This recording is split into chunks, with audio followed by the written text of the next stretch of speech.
Hello student, welcome to Direct Tax Laws and International Taxation series. Today is lecture number 2 and we are going to start with chapter 3 का agriculture income. ठीक है. So as you can see in the caption that today topic is composite income for other goods. Before starting with this topic, मैं आपको बताना चाहूँगी कि हमने पिछले लेक्चर पे क्या किया है. राइट, पिछले लेक्चर का वार्म अप हम करेंगे. सो पिछले लेक्चर में हमने क्या किया था, composite income for product like T, coffee and rubber, जहाँ पर हमें एग्रीकल्चर एंड नॉन एग्रीकल्चर का जो है वो स्पेसिफिक परसेंटेज गिवन था कि अगर टी, कॉफ़ी एंड रबर में डील कर रहा है कोई बंदा तो कितना उसका जो है इनकम का पोर्शन एग्रीकल्चर माना जाएगा, कितना उसका नॉन एग्रीकल्चर माना जाएगा. ठीक है. जैसे कि यहाँ पे आप देख सकते हैं कि अगर मैन्युफैक्चर एंड ग्रो कर रहा है कॉफ़ी, ठीक है, तो 75% एग्रीकल्चर था एंड नॉन एग्रीकल्चर 25% था. इसी तरीके से हमने इसके ऊपर एक क्वेश्चन भी अटेम्प्ट किया था जो कि हमारा क्वेश्चन नंबर 1 था. ठीक है. सो आई होप आपने ये क्वेश्चन जो है कर लिया होगा और आपको अच्छे से समझ आया होगा. अगर आप इस लेक्चर पे नए हैं तो प्लीज़ पिछला लेक्चर देखें, तभी आगे का लेक्चर स्टार्ट करना. So now let's start with our topic composite income for other products. Other products means ऐसे कोई भी प्रोडक्ट जिसके ऊपर जो है मतलब ग्रो तो किया गया है, एनी एग्रीकल्चर प्रोडक्ट जो ग्रो किया गया है बट उसके ऊपर जो है प्रोसेसिंग की गई है एंड देन उसको सेल किया गया है. ठीक है. तो उस केसेस में रबड़, कॉफ़ी एंड टी के अलावा जो भी प्रोडक्ट्स हैं उसके लिए किस तरीके से टैक्सेबिलिटी अराइज होती है एग्रीकल्चर इनकम में, आज हम वो पढ़ेंगे. ठीक है. तो देयर इज़ 2 मेथड्स, 2 तरीके से हम इसको कैलकुलेट कर सकते हैं. ठीक है. एक तो डायरेक्टली सोल्ड. अगर आपने डायरेक्टली सोल्ड किया है मतलब आपने ग्रो किया, मतलब आपने जो है ग्रो किया कोई other product other than coffee, रबड़ एंड टी. ठीक है. इनके अलावा जैसे फॉर एग्जांपल राइस के बारे में कुछ नहीं बोला था. ठीक है. तो राइस अगर आप एग्जांपल हम ले लेते हैं राइस का. ठीक है.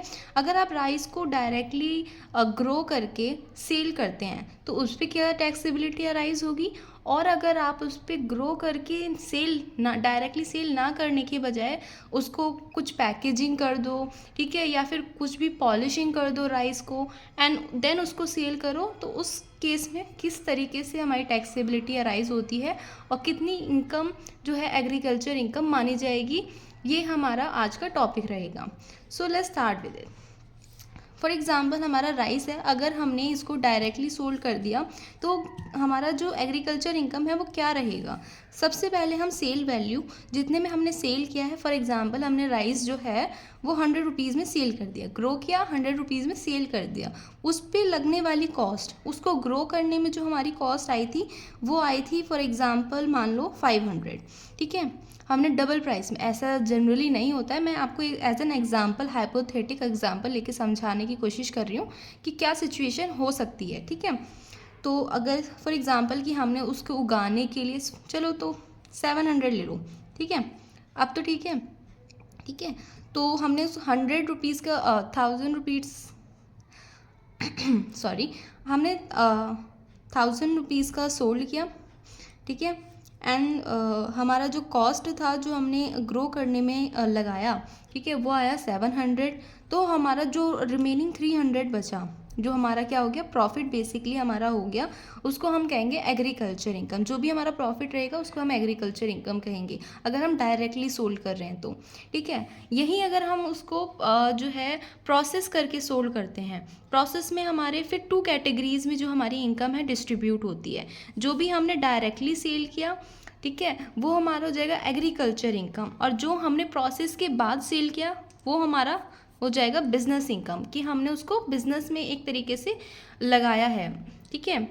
तो वो हमारा पीजीबीपी. उस प्रोसेस करके अगर आप सेल करते हो तो आपकी 2 कैटेगरी में इनकम आएगी, agriculture income and PGBP income, मतलब बिजनेस से इनकम हो रही है.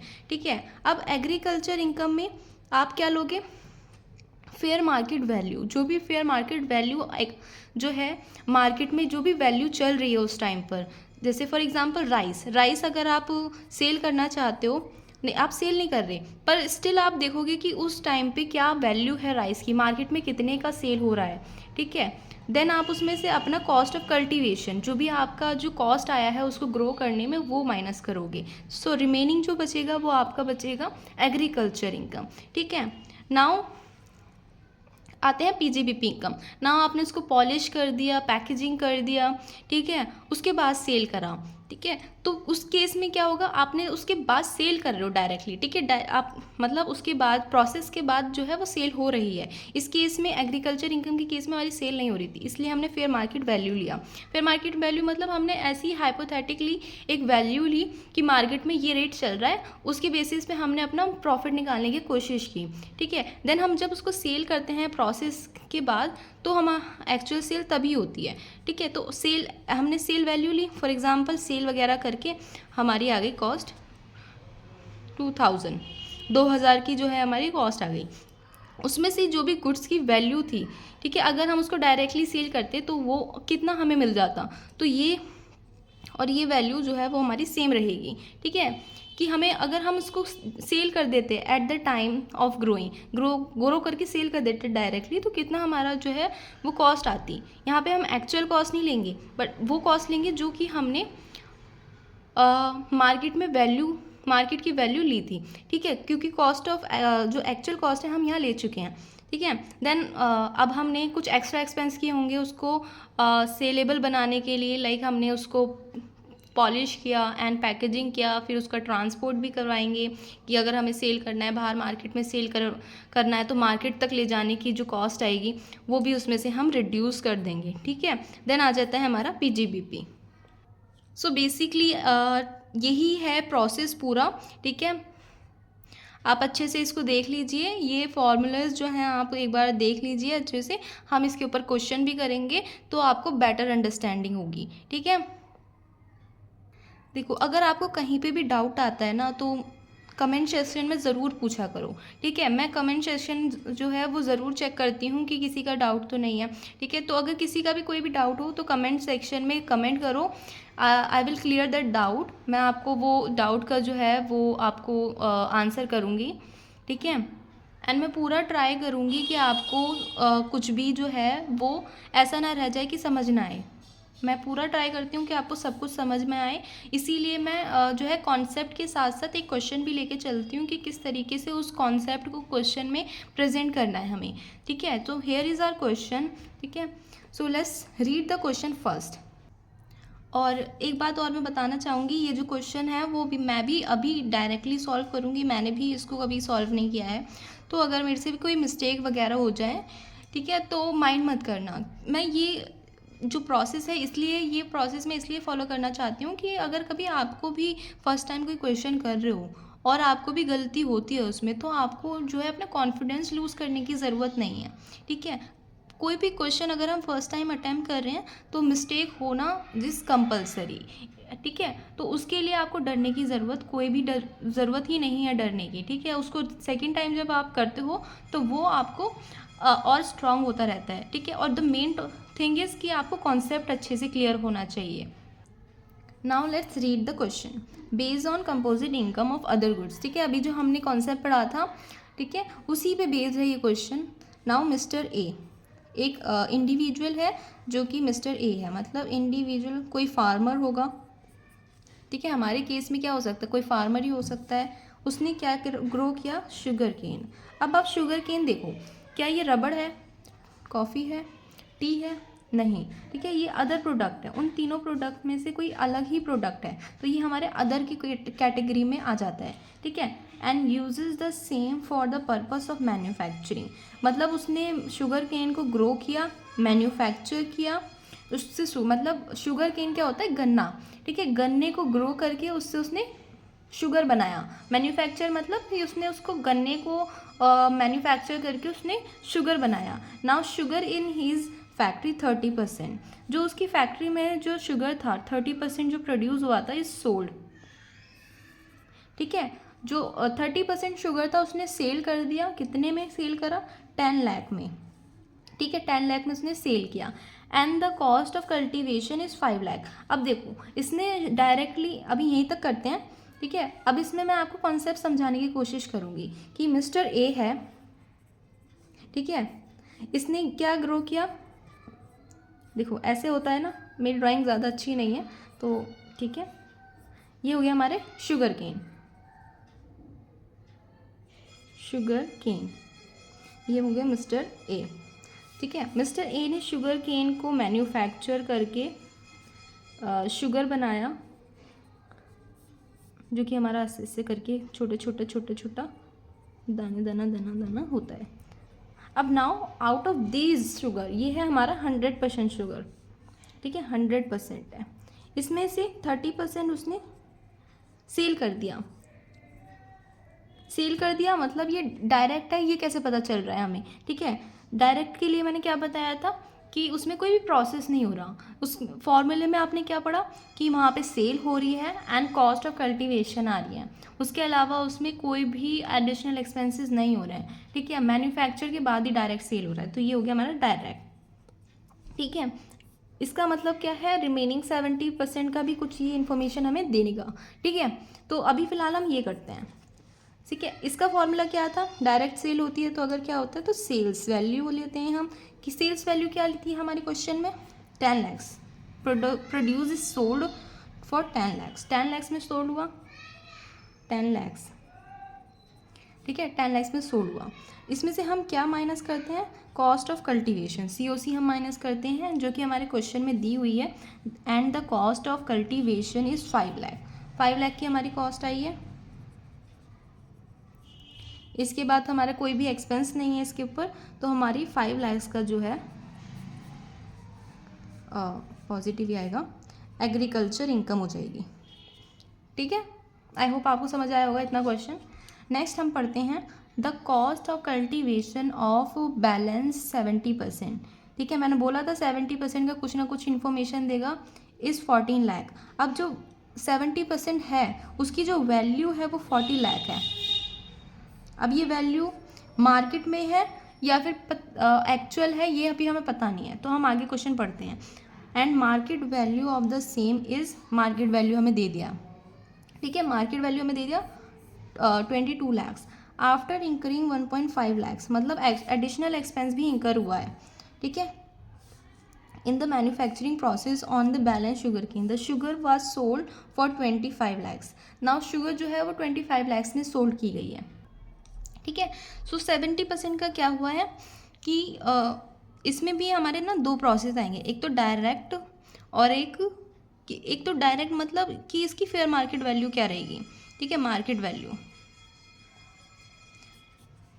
तो हम मार्केट वैल्यू निकालेंगे कि मार्केट में इसकी वैल्यू है राइट नाउ, जो मैंने पढ़ा था, मार्केट वैल्यू इज़ 22 lakhs, तो 22 lakhs की मार्केट वैल्यू है, और एक्चुअल जो कॉस्ट आई है इस पर हमारी आई है 14 lakhs। सो इसका मतलब ये जो 14 lakhs की कॉस्ट दे रखी है, the cost of cultivation of the balance 70%, की एक्चुअल कॉस्ट दे रखी है 40 lakhs, तो हम इसको माइनस करेंगे तो बैलेंस जो रहेगा हमारा, ठीक है। सो बैलेंस कितना बचा, 8 lakhs, तो ये हो गया हमारा एग्रीकल्चर इनकम। अब आता है हमारा PGBP इनकम, PGBP इनकम आता है, उसको हम कैसे निकालेंगे। अब सबसे पहले तो हमें याद रखना है, थोड़ा यहाँ नीचे ले लेती हूँ, ठीक है। PGBP इनकम में क्या करते हैं, सेल्स वैल्यू लेते हैं सबसे पहले, ठीक है। सेल्स वैल्यू हमारी कितनी है, क्वेश्चन में कहा the sugar cane was sold for 25 lakhs, तो 25 lakhs का सोल्ड हुआ है, तो हम ले लेंगे 25 lakhs। उसके बाद हम फेयर मार्केट वैल्यू यहाँ से रिड्यूस करते हैं, ठीक है। फेयर मार्केट वैल्यू हमारी यही वाली जाती है 22 lakhs, ठीक है। देन अगर कोई एडिशनल एक्सपेंसेस हुआ हो, और हमारे क्वेश्चन में एडिशनल एक्सपेंस था, ठीक है, याद हो आपको, तो 1.5 लाख का एडिशनल एक्सपेंडिचर था after incurring 1.5 lakhs in the manufacturing process, ठीक है। तो एडिशनल एक्सपेंडिचर था, ठीक है, कितने था 1.5 का, तो कितना बचा 2233 में से 1.5 का हमारा PGBP आ गया। आई होप आपको क्वेश्चन अच्छे से समझ आया होगा। अभी मैं इसका जो है आपको वैलिड एक फॉर्मेट में आपको क्वेश्चन करके दोबारा समझाऊंगी, सो आई होप आपको तब अच्छे से समझ आ जाएगा। अभी मैंने जैसा आपको एक ब्रीफ आइडिया दिया है किस तरीके से हमें ये कैलकुलेट करना है। क्वेश्चन को आप एक बार खुद रीड कर लीजिए, मैं स्टॉप करके कर लीजिएगा, ठीक है। सी मैंने यहाँ पे फॉर्मेट ऑलरेडी रेडी करके रखा है, सो दैट आपको किस तरीके से एग्ज़ाम में प्रेजेंट करना है वो मैं आपको एक बार और दिखाना चाहती थी, क्योंकि क्या होता है कि आपको समझ तो आ जाता है बट एग्ज़ाम में किस तरीके से प्रेजेंट करना है वो आपको क्लियर नहीं होता है कई बार, ठीक है। तो इस तरीके से एग्ज़ाम में प्रेजेंट करना है, मैंने ऑलरेडी सब कुछ लिख के रखा है।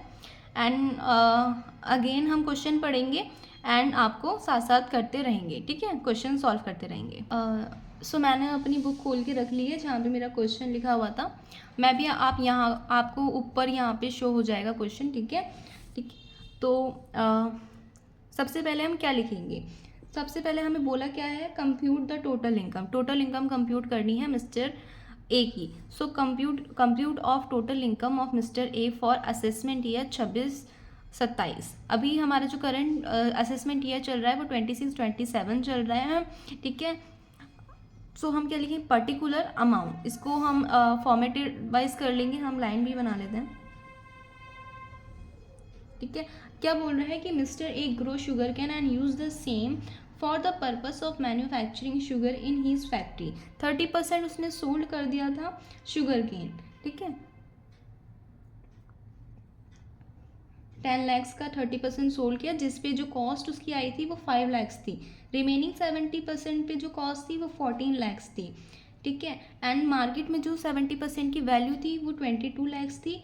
After incurring additional expenditure 1.5 lakh के उसने एक्सपेंडिचर करे, तब जाके उसकी जो सेल हुई है शुगर की वो 25 लाख की हुई है, ठीक है। तो यहाँ पे हमारे दो तरह की इनकम आएंगी।